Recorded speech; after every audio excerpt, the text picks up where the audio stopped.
Halo semuanya, apa kabar? Kali ini kita akan membahas serial film sejarah perang yang berjudul Saints and Soldiers yang dirilis pada September tahun 2003. Disutradarai oleh Ryan Little dan diperankan oleh Corbin Allred, Alexander Polinsky, Kirby Hepburn, Larry Begbie, dan Peter Holden. Film ini diangkat berdasarkan kisah nyata yang menceritakan perjuangan 4 tentara Angkatan Darat Amerika Serikat dan seorang pilot Angkatan Udara Inggris yang berhasil meloloskan diri saat pembantaian Malmedy.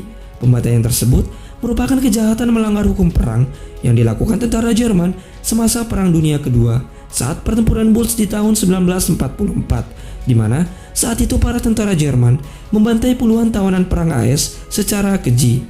Nah, kalau begitu, tanpa berlama-lama lagi, langsung saja kita simak alur kisahnya.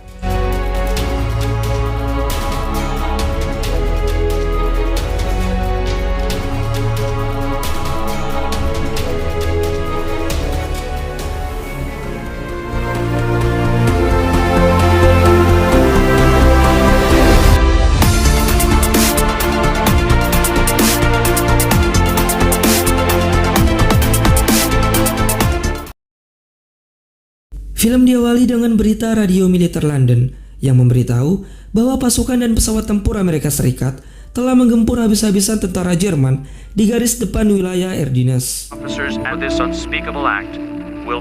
Kemudian, di persimpangan jalan kecil kota Malmedy, dilaporkan bahwa para pasukan Amerika Serikat menemukan 70 mayat tawanan tentara AS yang telah membeku setelah dieksekusi oleh tentara Jerman. Berdasarkan hasil investigasi, hal tersebut pun dianggap sebagai kejahatan perang. Akibatnya, seluruh perwira dan tentara Jerman diminta bertanggung jawab setelah perang usai. Selanjutnya, scene berganti di mana 3 minggu sebelum tragedi pembantaian terjadi. Tampak para tawanan Amerika Serikat dikumpulkan di persimpangan Malmedy untuk dieksekusi. Di sini, kita diperkenalkan dengan seorang prajurit medis Amerika Serikat, yaitu Dr. Stephen Gould, yang sedang menyembuhkan luka seorang tawanan AS lainnya. Sebelum eksekusi dimulai, para tentara Jerman memeriksa dan mengambil beberapa barang-barang yang dimiliki para tawanan. Kemudian, kita diperkenalkan dengan seorang tawanan, yaitu Kopral Nathan Deacon, seorang penembak jitu Amerika Serikat yang merupakan mantan misionaris gereja yang pernah tinggal di Jerman. Dengan bahasa Jerman yang dikuasainya, ia pun memohon kepada seorang tentara Jerman agar tidak mengambil foto istrinya. Sementara, tampak seorang tawanan lainnya di sebelah kanan, yaitu Sersan Gordon Gunderson, yang merupakan rekan dekat Nathan Deacon. Tak berselang lama, seorang tawanan tampak sedang ketakutan dan ia mencoba melarikan diri. Namun, tentara Jerman pun langsung menembaknya hingga tewas. Setelah itu, puluhan tawanan AS lainnya tampak mulai panik. Beberapa tawanan pun mencoba melakukan perlawanan, hingga membuat seorang tentara Jerman tewas. Karena suasana yang sudah tidak kondusif, pasukan Jerman pun mulai menembaki para tawanan.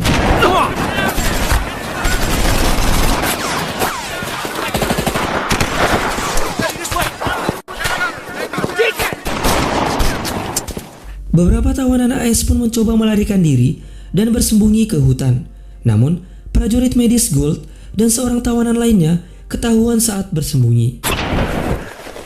Saat seorang tentara Jerman akan mengeksekusi Gould, Kopral Deacon pun datang dan menghalaunya. Ia berhasil merebut senjata dari seorang tentara Jerman tersebut. Namun tak kenapa, Deacon membiarkannya lari begitu saja. Kemudian, tampak Sersan Gunderson yang juga selamat dan bersembunyi di balik pepohonan. Sementara itu, para tentara Jerman memastikan bahwa seluruh tawanan telah tewas.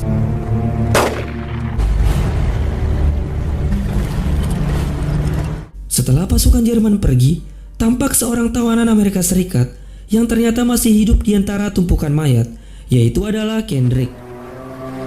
Tak lama kemudian, Deacon, Gunderson, dan Gould pun datang untuk mencari para tawanan lainnya, dan mereka hanya menemukan Kendrick.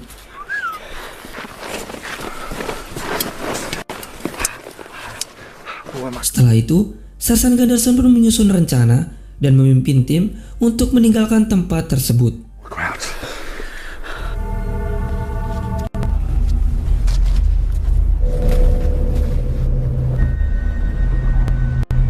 tengah perjalanan, mereka menemukan ambulans militer yang telah hancur dan beberapa mayat tanpa senjata yang tewas ditembak sebelumnya oleh tentara Jerman.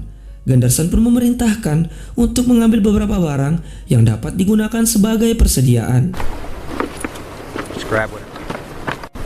Singkat cerita, Deacon menemukan sebuah bangunan kosong dan memutuskan untuk beristirahat dengan yang lainnya saat hari mulai menjelang malam.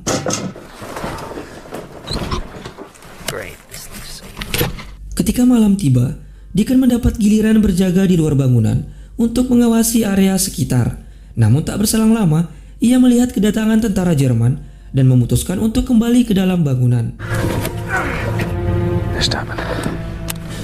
Saat sebuah kendaraan dan beberapa tentara Jerman datang, Gold menemukan sebuah ruang bawah tanah dan bersembunyi dengan yang lainnya. Di sini, para tentara Jerman mendapat informasi radio mengenai sebuah pesawat tempur sekutu yang terjatuh di dekat sebuah sungai yang tak jauh dari lokasi bangunan. Setelah itu, mereka pun pergi. Sementara, Deacon yang mengetahui pembicaraan tentara Jerman tersebut berencana mencari tahu lokasi pesawat jatuh yang dibicarakan. Tak jauh dari lokasi bangunan, mereka pun menemukan seorang pilot angkatan udara Inggris yang tersangkut dengan parasut di sebuah pohon, yaitu Sersan Oberon Winley.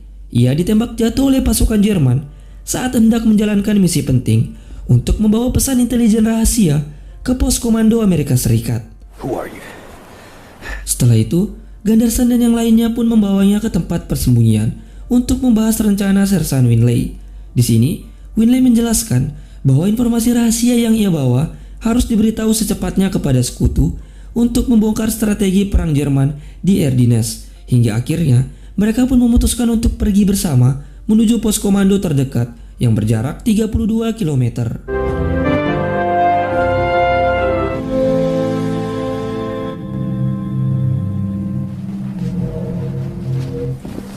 Setelah berjalan jauh, mereka menemukan bangunan kosong lainnya. Karena persediaan dan persenjataan mereka tidak memungkinkan untuk melakukan kontak senjata dengan musuh, Sersan Gunderson pun memutuskan untuk beristirahat sekaligus menghindari pasukan Jerman yang melintas.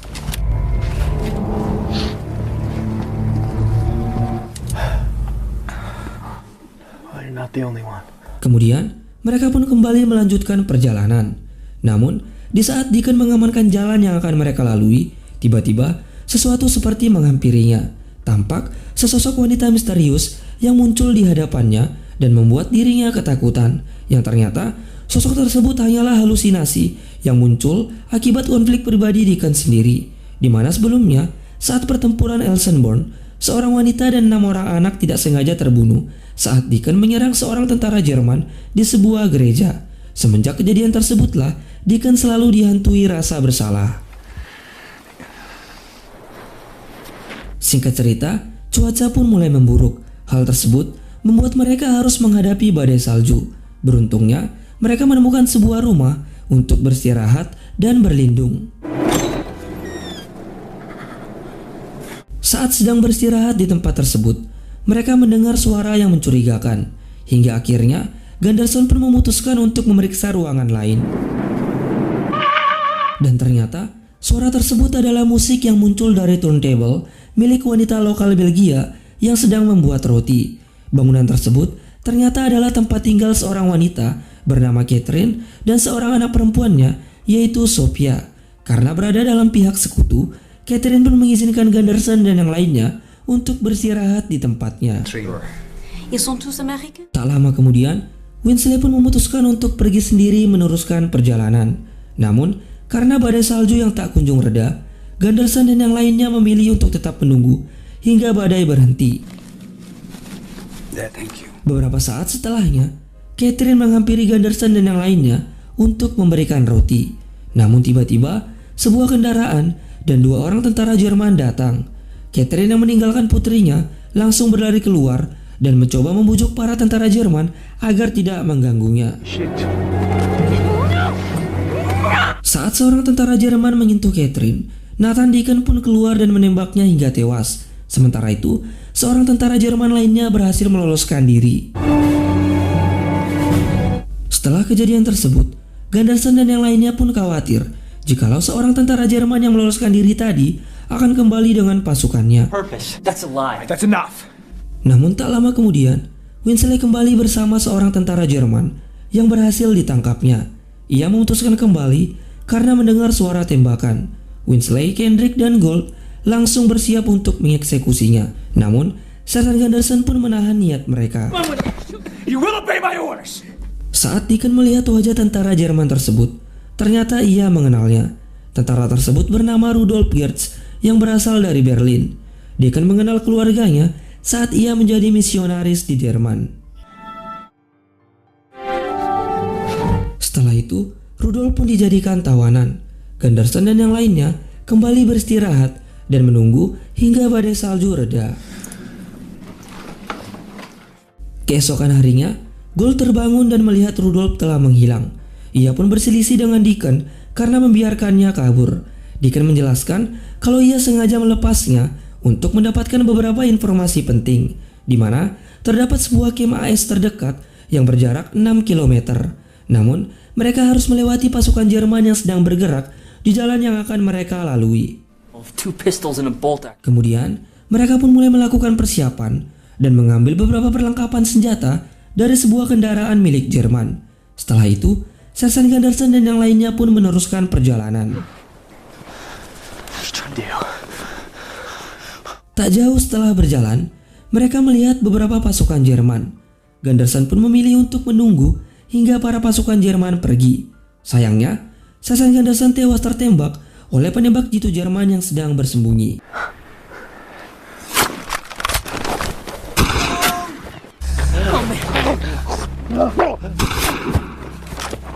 Suara tembakan yang begitu keras membuat para tentara Jerman lainnya mengetahui posisi mereka. Karena kalah jumlah dan persenjataan, Gold dan Deacon pun berusaha untuk menghindari kontak senjata. Sementara Kendrick dan Winsley menghalau beberapa pasukan Jerman yang mulai berdatangan.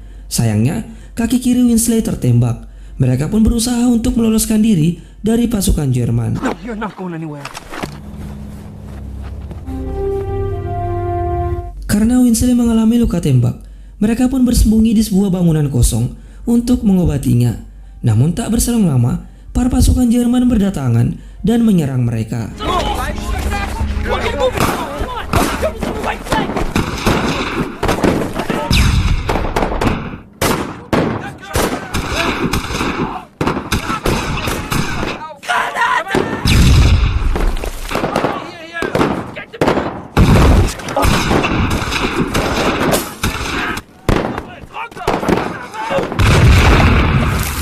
Ketika mereka tersudut, Deacon memerintahkan Kendrick untuk membawa Winsley melarikan diri. Sementara, ia dan Gold mencoba menghalau pasukan Jerman. Sayangnya, Kendrick tewas tertembak saat membawa Winsley melarikan diri. Winsley pun mencoba mempertahankan diri, namun ia terjatuh ke sebuah sungai. Deacon dan Gold yang melintas kemudian menolongnya. Tak lama kemudian, seorang tentara Jerman melihat mereka, dan ternyata tentara tersebut adalah Rudolf. Ia memberikan sebuah kendaraan dan memberitahu jalan menuju kem Amerika Serikat. Untuk menyamarkan diri, mereka pun mengenakan seragam dari mayat tentara Jerman dan pergi melewati jalan yang telah diberitahu oleh Rudolf. Tak jauh menuju kem militer Amerika Serikat, mereka pun terpaksa harus melewati kem tentara Jerman terlebih dahulu. Dengan bahasa Jerman yang dikuasai oleh Deacon, ia pun berhasil mengelabui tentara Jerman dan diberikan jalan untuk lewat. Namun tak lama kemudian, tentara Jerman pun sadar telah dibohongi dan langsung menyerang mereka. Deacon pun berusaha meloloskan diri menuju kem militer AS yang berada di depannya. Kemudian, tampak para tentara Amerika Serikat yang sedang berjaga dan langsung menembaki Deacon. Deacon pun mencoba memberikan tanda kepada mereka, namun para penjaga tetap menghalau Deacon yang dikira adalah pasukan Jerman. Kemudian, tembakan mortir membuat Deacon dan yang lainnya terhempas dari mobil. Sementara itu, pasukan Jerman mulai berdatangan. Deacon pun memutuskan untuk menghalau pasukan Jerman dan menyuruh Gold membawa Weasley melarikan diri menuju camp.